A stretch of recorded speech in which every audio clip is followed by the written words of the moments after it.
mobile trading involves the importance of mobile trading, the facilitating domestic commerce and nation-to-nation trading, viewing product catalogs or other trade information. The mobile trading applications involves finding trade partners, advertising and marketing, communications with the consul and signing contracts.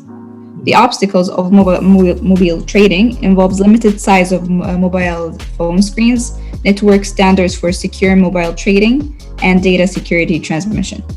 Yeah, so your point is here. So you have to provide the data security to the mobile user so that they should have a trust on us on the different mobile apps so that they could easily go for it. So you can involve some insurance company as well in case if their information are lost or sometime your credit card is hacked. So it should be your transaction must be insured as well. So these kind of things are modules can be attached with the mobile trading. Have you done some trading on online using your credit card or your some other STC pay or other communication skills?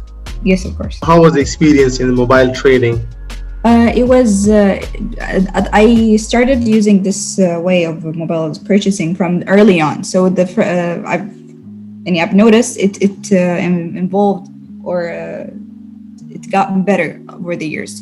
So it used to be very slow in the past, but now it is very fast, and the credit card can be saved, and it's securely saved, so you can purchase even more quicker. So it's a very good trading.